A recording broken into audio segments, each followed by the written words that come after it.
Hey there, Knicks fans. How you doing? It's your boy Jonathan Macri with you for another episode of the Knicks Film School Podcast. It's still Christmas where I am. I don't know if you can see the Christmas tree behind me. My in-laws have not taken down their Christmas tree. Maybe I should be a nice son-in-law and do that for them today, because I'm in a good mood, because the Knicks are coming off a win. Because what a great win that was. My goodness, it's just inspiring is the only word I can think of. Jeremy Cohen, I am equally inspired. No, that would be mean if I said that. I was going to say I'm equally inspired looking at your smiling face. Yeah, you want me to give you a lackluster effort in the first half, and then I'll come out fine in the second? Because I can do that, John. You could just take it. If you showed up drunk and then sobered midway through the pod, then it would. Who's to say that's not right now? You know, I mean, it's not. But who's to say it could be? It could have been. I mean, it's not noon yet in our time zone, but it's 5 o'clock somewhere. Exactly. Hair of the dog. Yeah. How you doing, Jeremy? I'm good, John. It was a good week for the Knicks. How are you? I'm good. You know what? Look, I'm a lot older than you, but we've both been watching basketball for long enough to, I think, appreciate at the end of the day, 82 game season, long season, not as long as a baseball season, but long season. Wins are wins are wins. Are they not to some extent? Oh, yes, they are. You take your wins, and at the end of the season, you add them up and you get to the number you need. At this point, was it the most optical? No, optical was optimal. Excuse me. Clearly still drunk. No, it was not. But you got to win. And when you walk away with a 2-1 week, especially when the other one could have been, I mean, you give the Mavs, you spot them, 44 in the first. It's hard to come back from that. So all in all, I'm still happy with the production. And yeah, it's 2 wins versus 0 or 1. So we'll take it. It was neither optical or optimal. But yes, a 2-1 week is a 2-1 week. And that brings the Knicks to 6-1 since the trade that will not only define this season, but probably define this era, right? This tenure of Leon Rose and Tom Thibodeau and so on and so forth. And it brings the Knicks to 23-16 on the year. So just a quick recap of the week that was. Obviously, we're referencing the Memphis game from last night. Before that, the Knicks started off the week with a very resounding win over the Portland Trailblazers, although given how the Blazers have performed in general over the last week and change, I'm not sure if I feel like only beating the Blazers by 28 points is actually not that impressive. That's how you do in Portland. And then it goes, I'm looking at the score. It went down as a 4-point loss to Dallas, but man, sometimes the final score could be deceiving, because that was a rough game. All around, and a strange game in retrospect, and one that I kind of, somewhat like this Memphis game, hope we could kind of throw in the trash. I think, is it fair? Let's go with this. Is it fair to say, Jeremy, before we maybe talk about a takeaway from the last week / maybe since the OG trade, that this next month, when the Knicks are home essentially the entire time, save one trip to Charlotte, that this next month will kind of set their course for this year as to whether they could, secure a home court advantage in the first round, maybe even screw around and get a 3 seed, as opposed to potentially. Is the play-in on the table at this point? I don't even know. Like, where's your mind at? It has to be, just considering how bunched up the standings are, where you lose one game, you're in jeopardy of having to play 1 to 2 games in a knockout situation. Yeah. You win 1 to 2 more games, you don't have to worry about that. And maybe you even have home court advantage.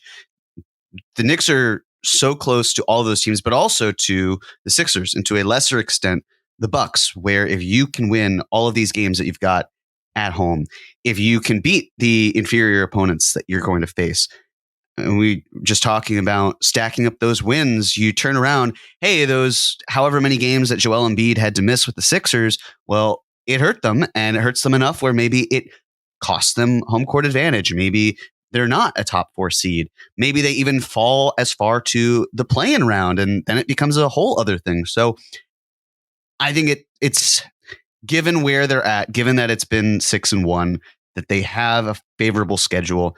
Yes, got to take care of business, because if you can also make it to the trade deadline before making any significant move, and then you make some sort of addition on top of that, and you've won all these games in the month of January and a little bit of February, then it's all right. We're in a really great spot. Add another player, keep the momentum, see where the chips fall at the end. But yeah, I mean, I wouldn't call these the dog days of basketball, but in a way, this is kind of like the time where not a whole lot will happen. It's not that stretch of, hey, this is the final stretch. Let's get serious. Teams haven't started the tank entirely. I mean, obviously some have. So it's right now, the build up to the trade deadline, that is the most important, but also kind of quietest time outside of that level of chatter. Very quick offshoot. My biggest hesitancy in thinking that they're going to be able to make a real run at 3 seed is Joel Embiid has already missed 10 games, which means he can miss, correct me if I'm wrong, it's 60, you have to play 65, right, to qualify for MVP now? Okay. So he can miss 7 more games. Embiid has been on the record about how much individual awards mean to him.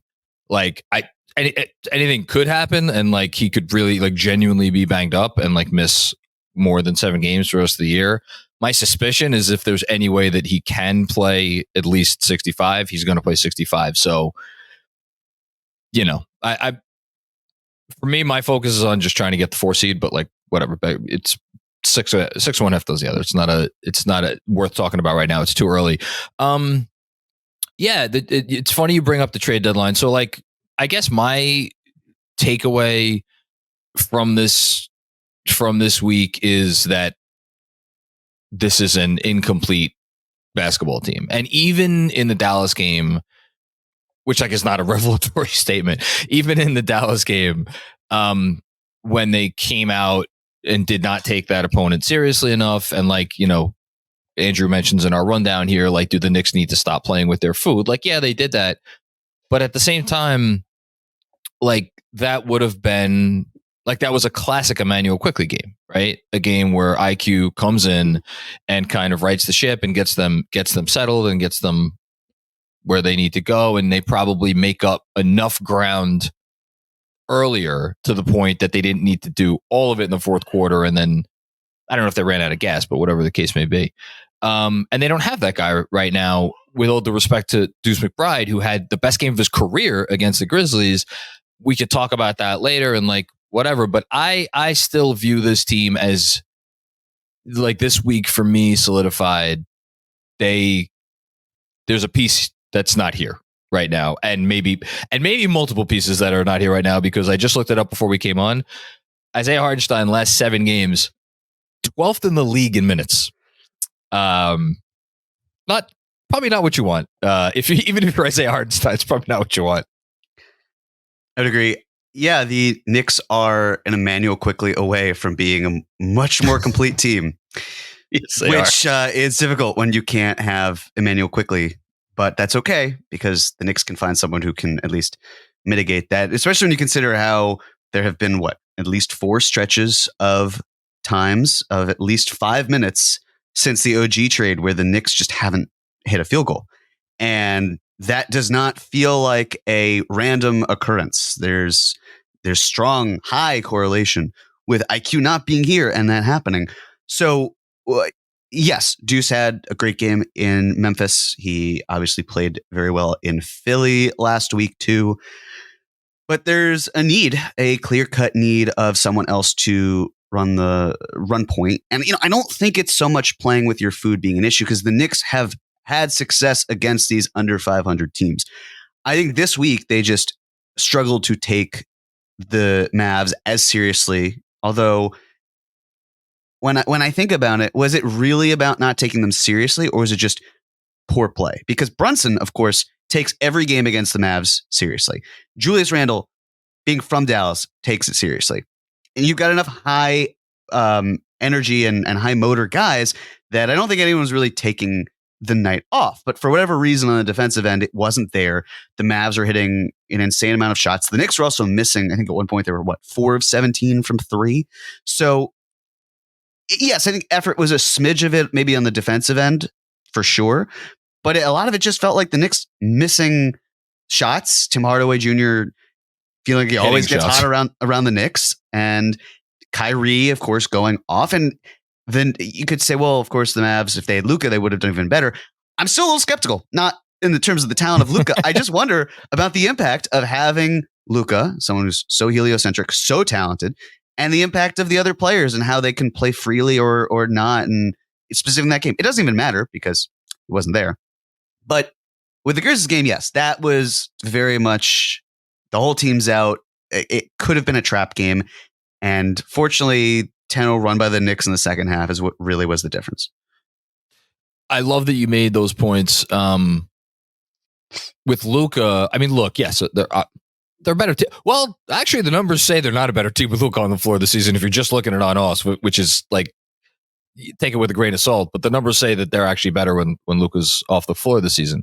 But for the 38 or 36 or 40, whatever minutes he would have played in that game, they replaced those minutes with much better defense than Luka would have given them. And like that definitely showed.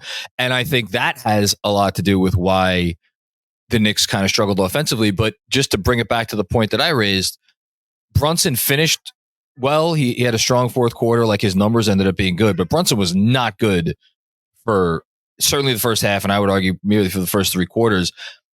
Randall had a couple of nice stretches, but it really drove home for me, like, if Brunson is having an off game, or like in Memphis, he wasn't there at all, like they don't, there's no one else to pick up the slack. And to reference your point that you just made, they made some nice pushes in the Dallas game, and then those were counterbalanced by stretches where the offense completely went away. So there's such a lack of consistency right now.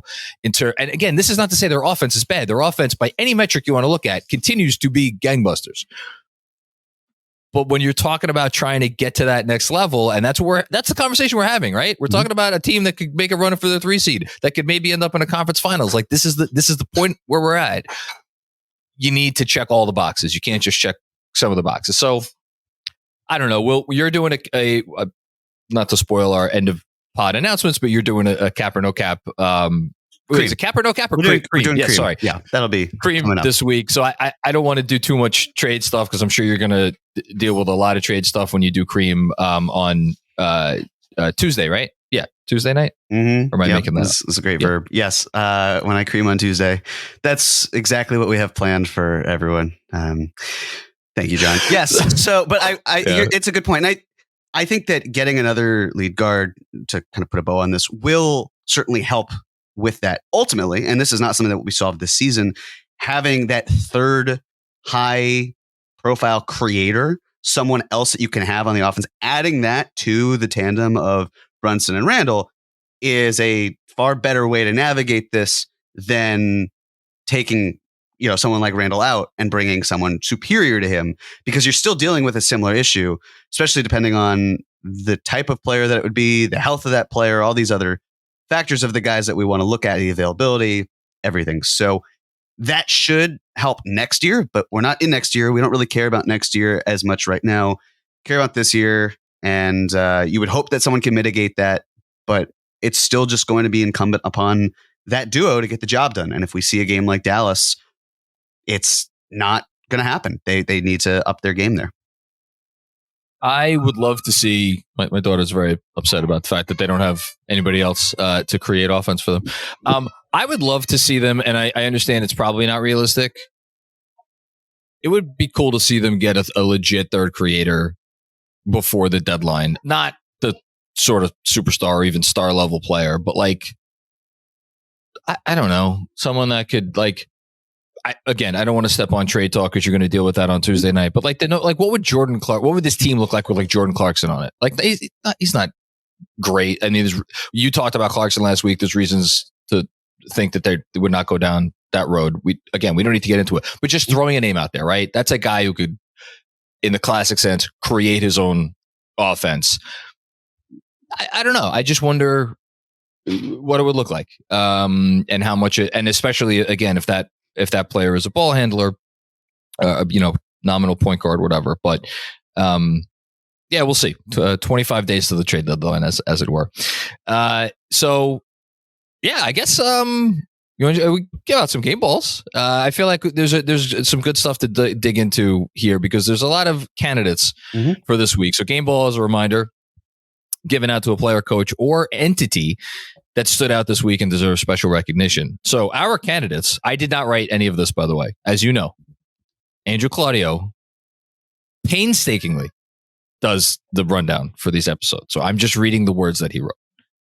The first words, correct me if I'm wrong, Jeremy, Tom Thibodeau. Those are the first words that he wrote down. They are. First candidate for the game ball. Okay. So I didn't write that. Became the 36th coach in NBA history to reach 500 wins on Saturday night. Second candidate for the game ball, Jonathan Macri. Oh, that's me. Why? Tibbs became the 36th coach in NBA history to reach 500 wins on Saturday night. Isaiah Hartenstein, another 20 rebound game on Saturday since Mitch went down on December 11th. These are some good stats. Only Sabonis and Giannis have more rebounds in the entire league. I did not know that. That's wild. Only SGA, Alperen Sengun, and Dante DiVincenzo, wow, has more steals. And only Anthony Davis has the same number of stocks. So that is steals plus blocks. So pretty nifty stats here for Hartenstein. Deuce McBride, 15 for 28 and 9 from 18. 15 from 28 overall and 9 for 18 from 3 this week. He's shooting 51.7% from 3 in the 7 games since the trade. Also shooting 48% overall for the year from 3. So pretty good numbers there. Quentin Grimes, 8 of 19 from 3 this week in just 51 minutes. And finally, Emmanuel Quickley penned a beautiful farewell to the Knicks and their fans in the Players Tribune this week. So it is your pick, Mr. Cohen. It is, yes. I'm going to go Deuce. I will take Miles McBride. Yes, had a very great game against Memphis. And how lucky are the Knicks? Excuse me. Wow. How lucky are the Knicks? They get the opportunity to employ Deuce McBride for the foreseeable future.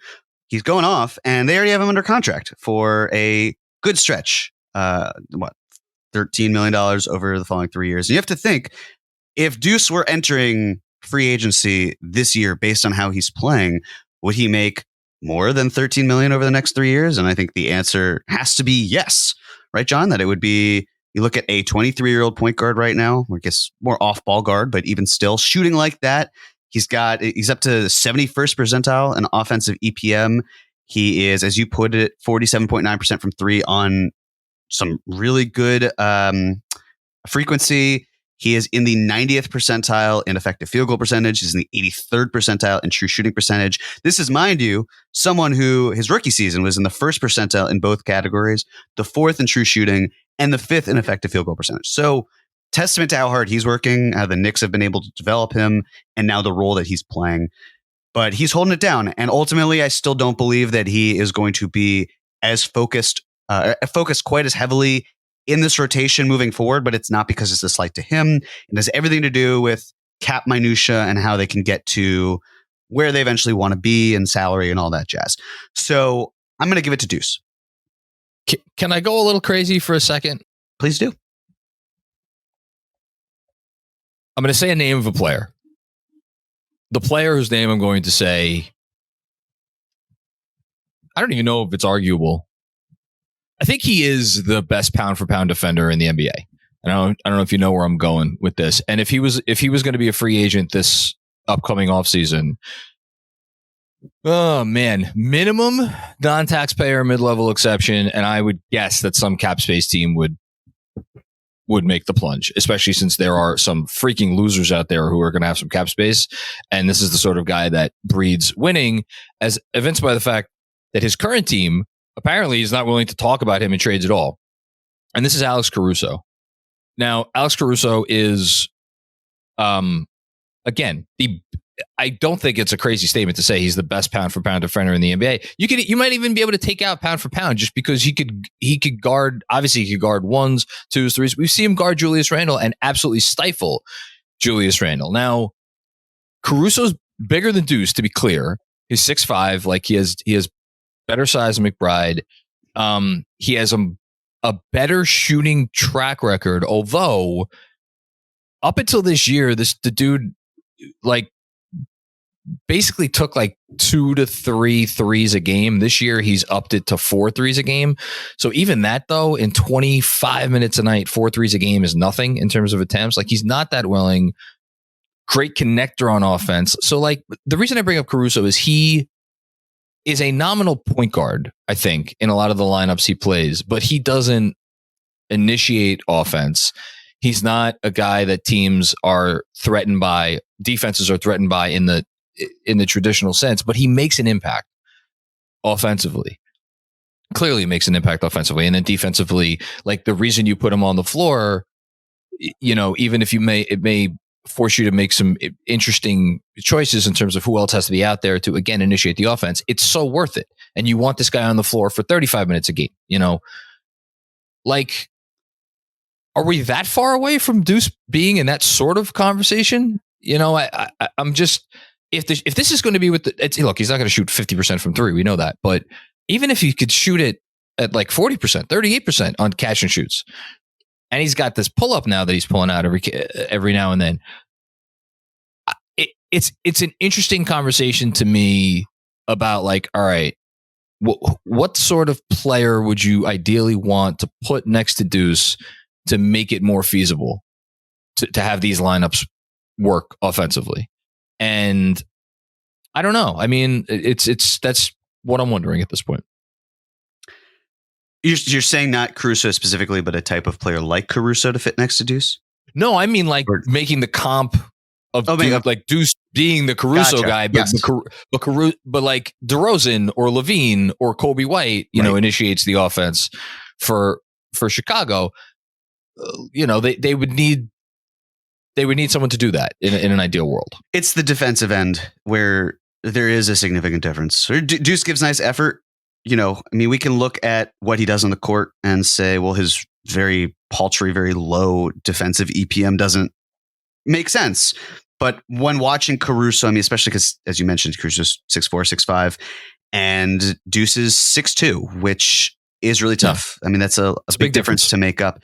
So I don't think it's quite in that vein of what he would be as a player, but that's also fine because to me, and this is not a one-to-one comp either, but that archetype feels more like a Josh Hart focus with Caruso. And I don't mean that from the shooting perspective, right? Like obviously Caruso is a much better shooter than what Josh Hart has brought, but in the sense of a guy who's not huge, but can at times scale up against wings, but really probably better suited more towards guarding off ball, point of attack, helping, that sort of thing. Caruso is, I would say, a better defender than Hart, but Hart's certainly great in his own right. But just that role of the guy that comes in, the defense first, hard nose, can give you business on the defensive end and then play off ball offensively.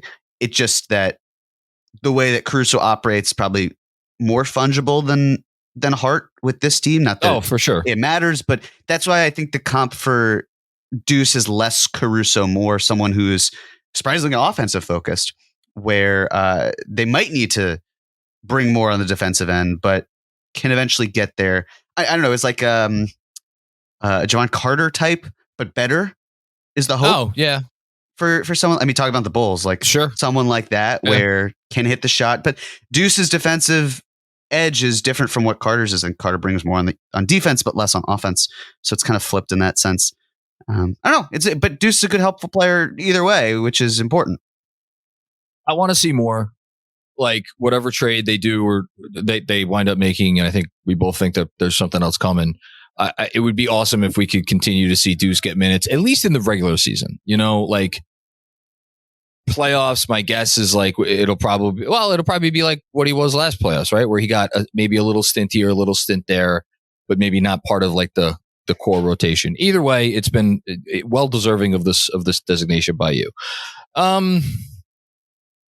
It's a layup here I waxed poetic about Tibbs last night on the post game.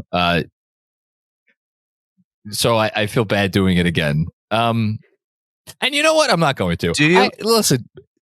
Do you feel bad? I do feel a little bad. People hear me talk enough about Tibbs. Look, Tibbs is a great coach, in my opinion. And he, I don't know what his contract terms are, but he gets very well compensated for that. He doesn't need anybody's praise, and frankly, he doesn't care about anybody's praise. And like, I don't think he cares that much about the 500 wins thing. Nice moment for him. I'm going to go with Hartenstein.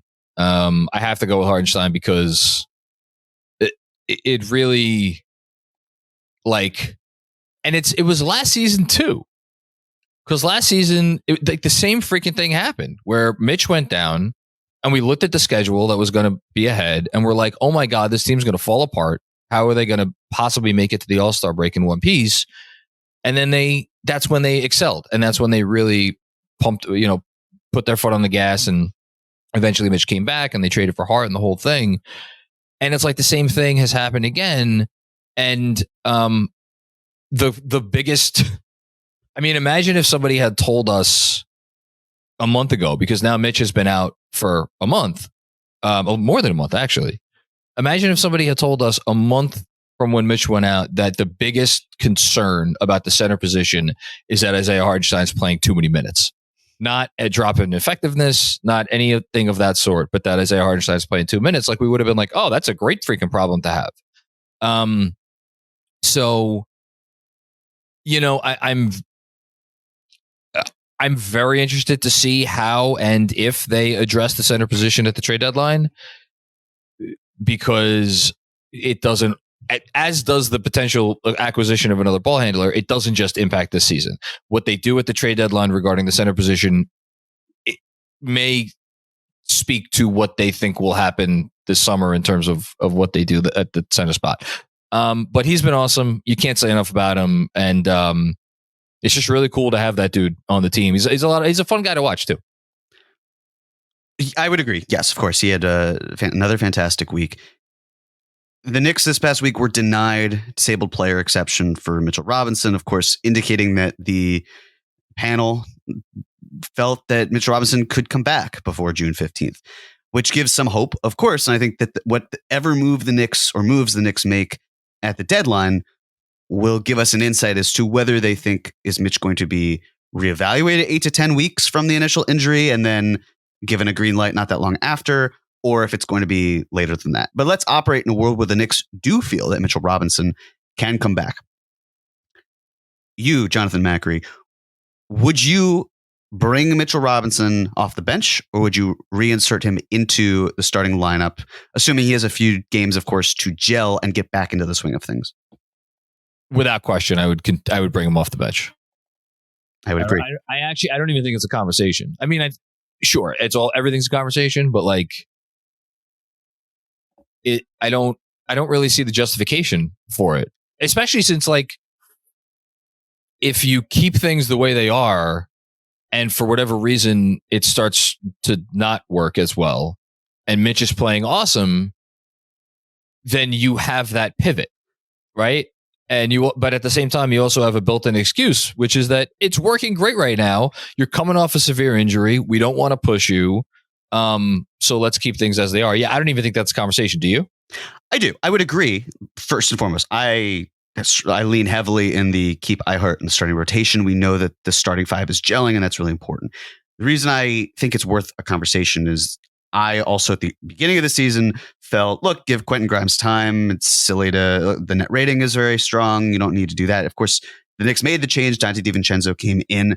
They look far better with DiVincenzo there than they do with Grimes. So I'm open to, hey, let's mix and match. Maybe just because it's working doesn't mean it can't work better. With that being said, I think your points are valid and how I would agree. You don't need to push Mitchell Robinson. You don't need to force the issue. It doesn't have to be, hey, Ihart, thanks for holding it down for Mitch. It's great that Mitch is back and now you go into more of a reserve role. Saying, look, we can get also 25, 30 minutes of Isaiah Hartenstein, fill in the rest with Mitchell Robinson. And if we want to close games with Mitch, we can absolutely do that because Tibbs, it's not always how you start. It's oftentimes how you finish and have his preset rotations.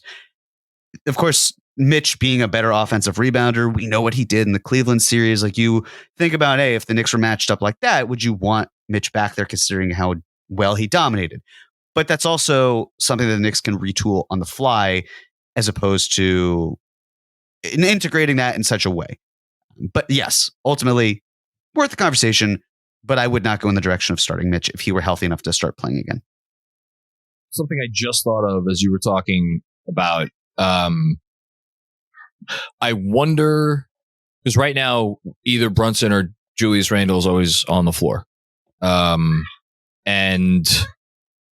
actually that's, well, that wasn't true last night, but that's because they didn't have Brunson. But like when they have both of those guys, one of those guys is always on the floor.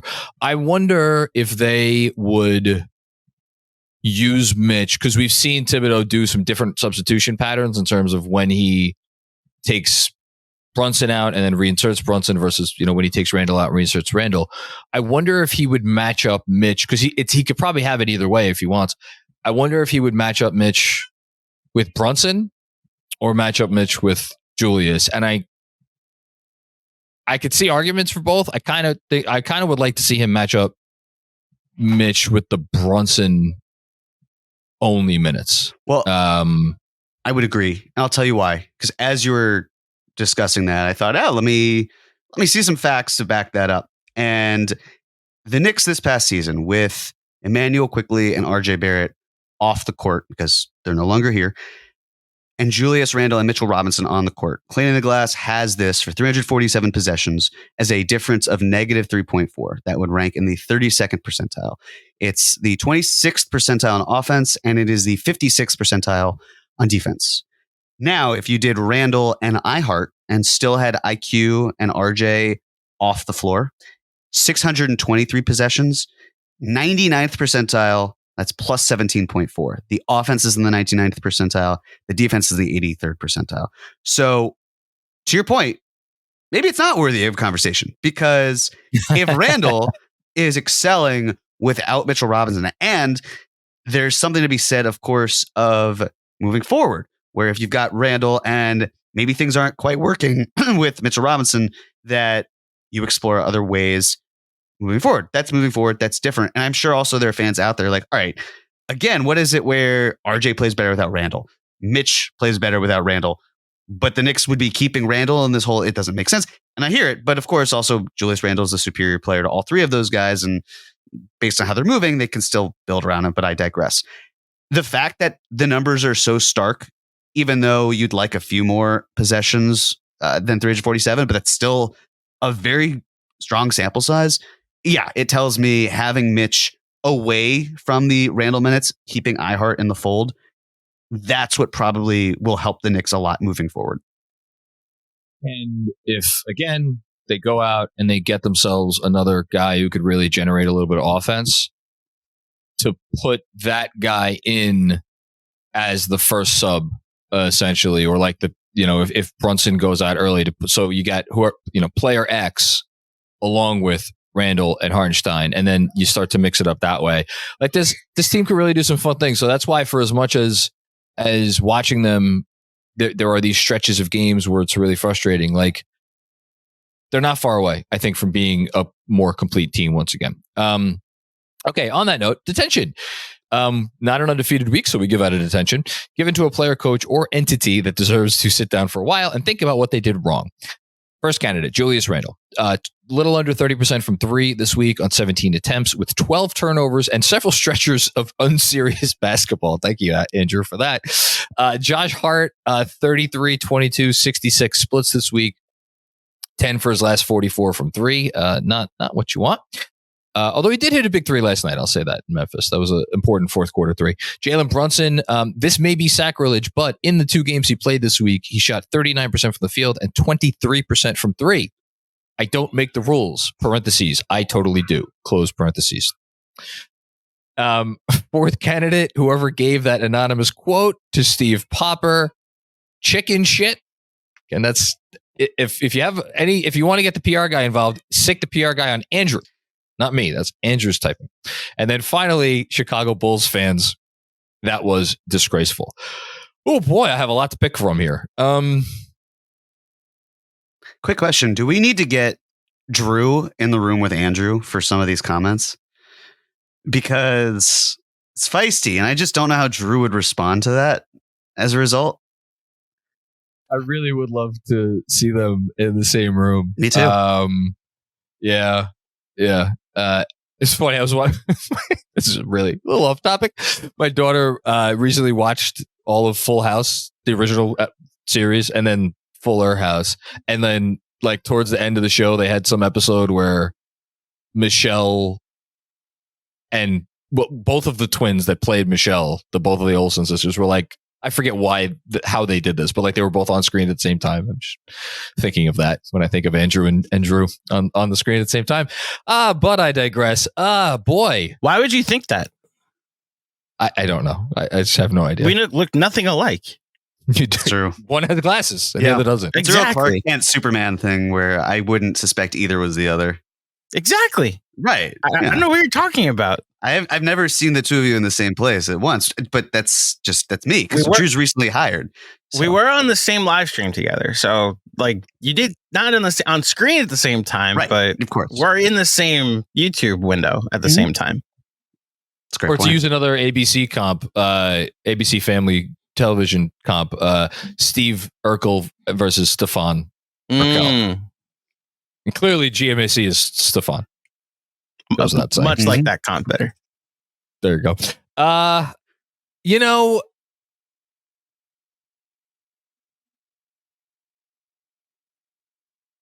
I'm going to go unpopular direction here. I'm going to give it to Josh Hart.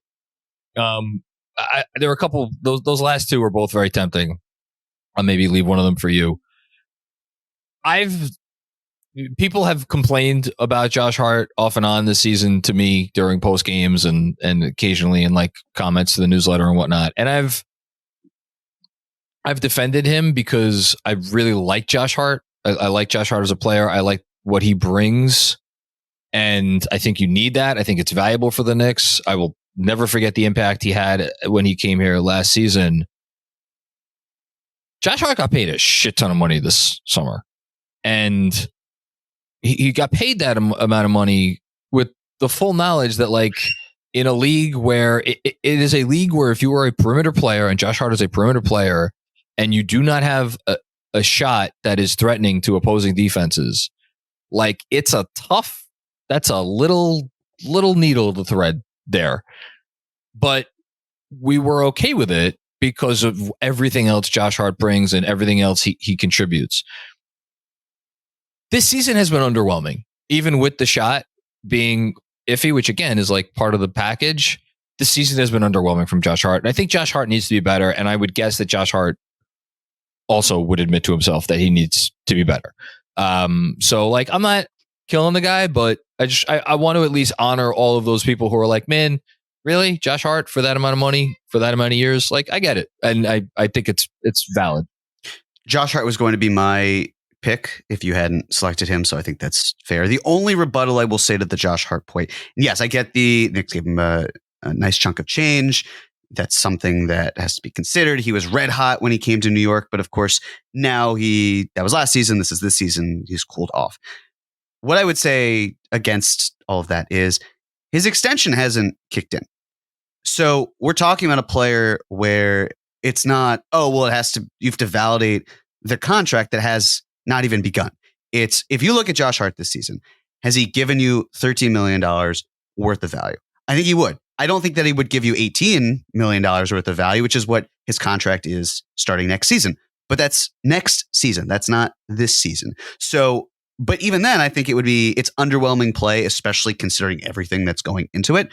But I feel that $13 million really isn't that far off from the value of a player in his position. Now, the other thing is if the Knicks prioritize him as a sixth man, then, which they in many ways are, then it makes it even more difficult because it feels like it's not just a guy coming off the bench in a key role. It's the sixth man in this offense, the sixth man in this team. And the Knicks did so well in getting the best bang for their buck out of quickly that I think the shift from one to the other feels difficult. But he has been underwhelming. The shot has to come around. Still give it time. It's still, like, again, I wouldn't say it's a bad contract. Even if he's continuing to play like this, I'd say it's not a great contract. I also don't think he's going anywhere, and then it won't restrict the Knicks in terms of their movement. So I agree. It's fine. It's like if we're counting pennies, it's not like, well, if the Knicks gave Josh Hart $3 million less next season or every single season, that amount that you're saving, it's not like you're getting cap space. You're probably going to be over the apron at some point, the first apron anyway. So it won't restrict them. It would be nice if you were helpful. So if we're pinching pennies there, moving forward, I just want people to keep that in mind. Would you anything to say? No, I was going to say, like, I'm just really happy you made that point because that was a bad job by me bringing up the contract without adding that context. And the context is vital because it at the end of the day, it doesn't make a difference. Like, this is not, I don't know if this is the perfect comp, but like Zach LaVine, there are reports that like he's untradeable because no one wants to take on $40+ million a year. To have a maybe a $25 to $30 million a year player who's making 43 or 44 is very, very different than having maybe a $13 or $14 million a year player that's making 17 or 18. Agreed. But I think it's valid to at least acknowledge the contract part because I'm sure a lot of people are feeling exactly that way. My struggle for picking the detention is, quite frankly, I think both Brunson and Randall are very deserving candidates. Just wasn't a great week for either of them. And I think it's good that both of them are here. But because I can't decide which one to pick, I'm not going to pick either of them. I'm going to actually pick the Chicago Bulls fans for booing Jerry Krause. So it's really difficult, especially in this era with so much parity, to win multiple titles. For the Bulls to have won 6 titles in the 90s and still have been a very good team, even when Michael Jordan, let's just say, found a reason to go play minor league baseball for whatever reason that may be. For what Jerry Krause was able to do as an architect with that team was fantastic. And someone made a great point on Twitter. I can't remember who it was, but it was considering how Phil Jackson failed miserably here, how Michael Jordan ran a terrible team in Charlotte. You would think there'd be more appreciation for how difficult it is to put a winning basketball team on the court. And then Michael Jordan being the greatest basketball of all time certainly helps you, but it's not like it was just, hey, Michael Jordan, who Krause didn't draft. There's also the Reinsdorf factor, which is that Jerry Reinsdorf is one of the worst governors, owners, whatever you would like to use the term for, in professional sports. Does not like to spend. I think as of recently, the White Sox gave a player, and Andrew would certainly know this, what was like the largest contract ever. I think it was Benintendi, and it was a very palatable free agent deal. So they don't spend, they don't care. To boo his widow, pretty shitty on a night where you're supposed to be celebrating everyone. On top of that, for the commentator, Stacey King, to say this happens in New York, this happens in Philly, it doesn't happen here in Chicago. That's great. I was going to add this. As people have mentioned, Stacey, it did indeed happen in Chicago. Like we can talk about Midwest nice as much as we want. It doesn't matter. You have to own that.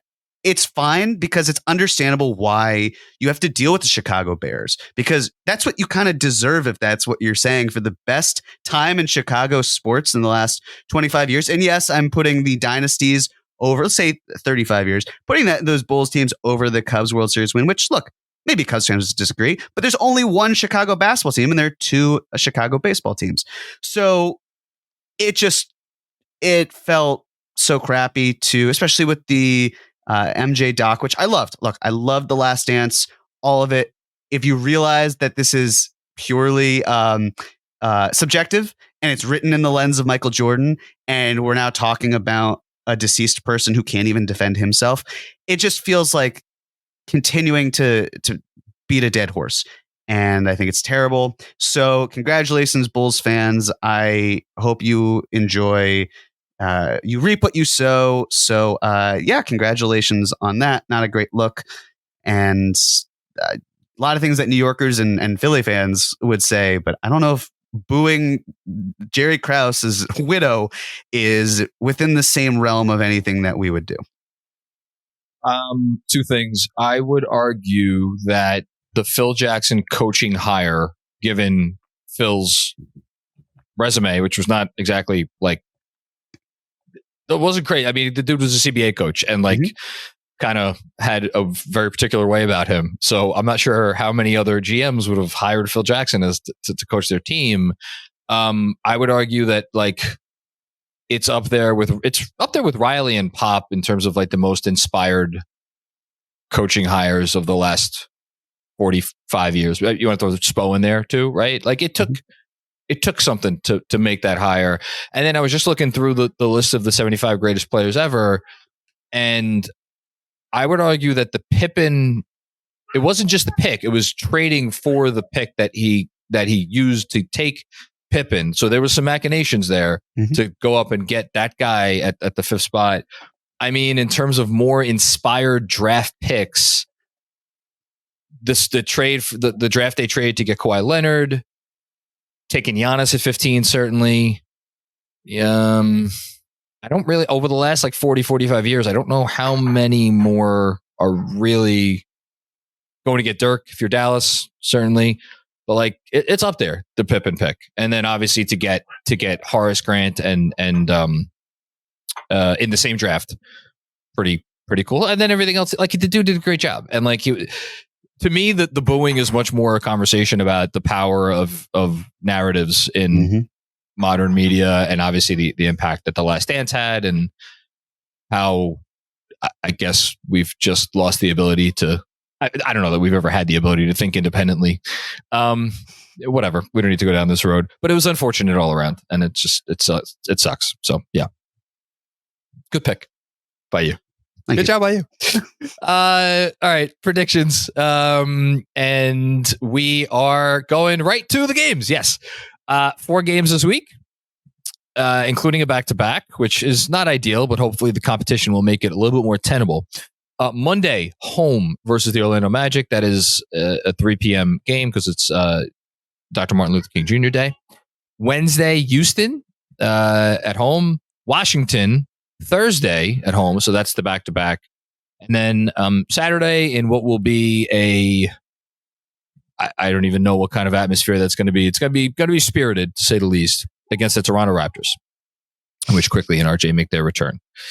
I took 1 and 2 last week after you took 2 and 1. I'm happy that I wish they would have gone 3 and 0, but the silver lining is I didn't have to live with my shame. So you get to pick.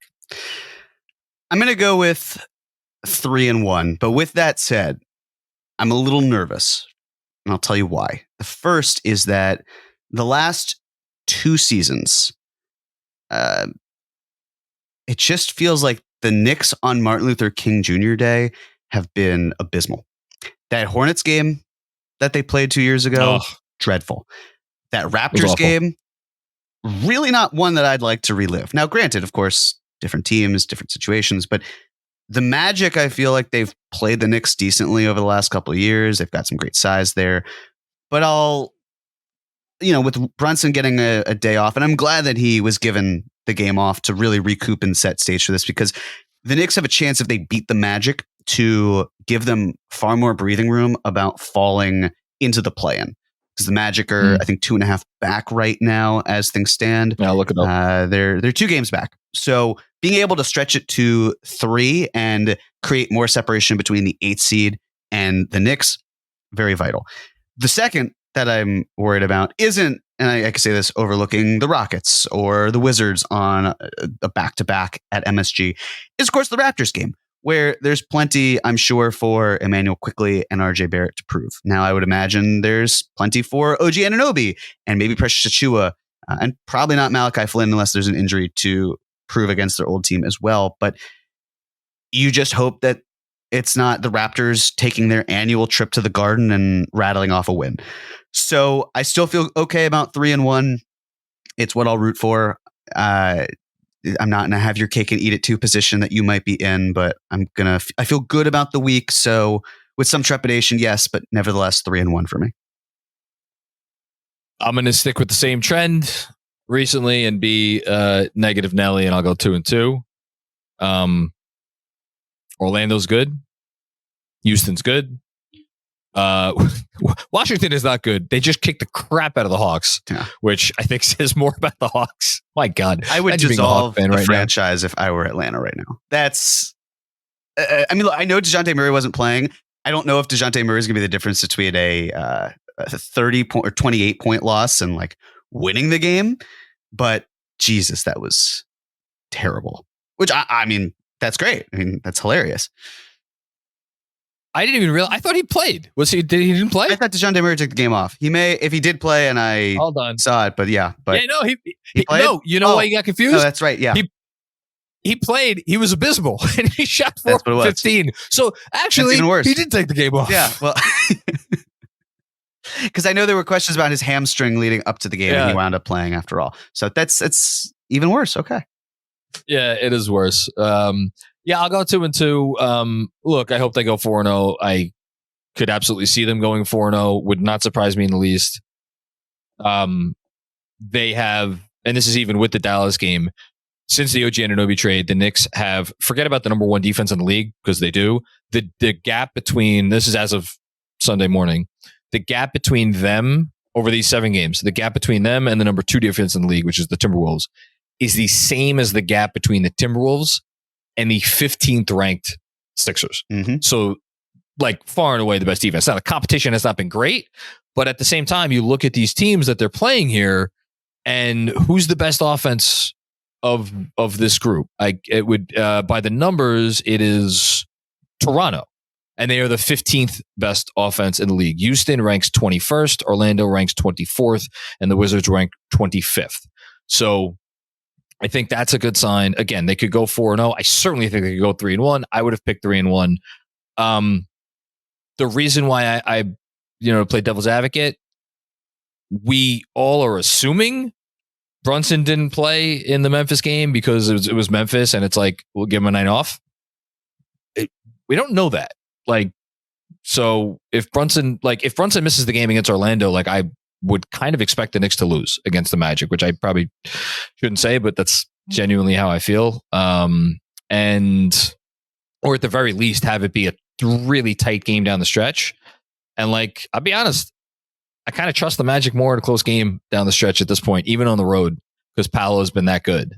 So anyway, let's hope Brunson plays. And who is this? 2-5 in 2024. Who's 2-5 in 2024? Andrew, the Magic. Oh, the Magic. Okay. They had I will say though, they had a very tough West Coast trip, and one of those wins was in Denver. So I get it. I just think that's also a little flawed. But with that said, going to New York is not an easy place to play. So it's not like the Knicks can roll over. But they've won in harder conditions. I mean, Denver is the hardest place for any professional sports cities to come into and beat. They just have the altitude is tremendous home court advantage. And even going a step further, they're 2-6 in their last 8. But those losses, close loss in Phoenix, close loss in Golden State, a double overtime loss in Sacramento, and then the win in Denver that you just mentioned, a win against Atlanta because everybody beats the Hawks, and then they lost to the Wolves, number 1 team in the West, at Miami, who have been playing great, and then at Oklahoma City, who's the 2nd or 3rd best team in the West. So it's like, whatever. We don't have to go deep on the Magic, but they're also dealing with injuries, so we'll see if that's going to come into play. Look, I hope I'm wrong, but that's, I think, the better way to go. Okay, announcements. Let's go back and forth here. So, pregame pod with Jonathan Osborne of the Sixth Man Show. It is probably available right now as you're listening to this. Worst case scenario, it will be available by the time by like 3 a.m. Eastern time. So that is previewing the Magic game. We've got a post-game show that will be with XJ and Mensa. That'll be after Knicks Magic. So check that out. See Jeremy Cohen as Cream returns. All the cream you want in plentiful quantities with, again, Jeremy Cohen giving you the cream. That is on Tuesday night at 8 p.m. Yeah, saving all my cream for you. Huge Knicks announcement. It was specifically a KFS announcement. It'll be coming sometime as you're listening to this today, Monday or Tuesday. We'll figure it out, but stay tuned because that'll be a lot of fun. And then I'll add something else, which is not on the list, but dropped a little bit more merch. We'll have more merch coming as well. So if you want to check that out, stay warm because it's getting cold for a lot of people. We've got you covered. We got socks. We got hoodies, we got hats, we got everything. So, well, beanies. Maybe we'll have baseball hats. Well, maybe we'll see. I got to get a beanie. I haven't had a beanie that I've really liked in a while, and I could use a good beanie. Yeah, got solid colors. We got tie dye. It's all fun. So I don't know if I'd go the tie dye route. I think you should rock the pink tie dye one. I think you could do it. I think you could pull it off.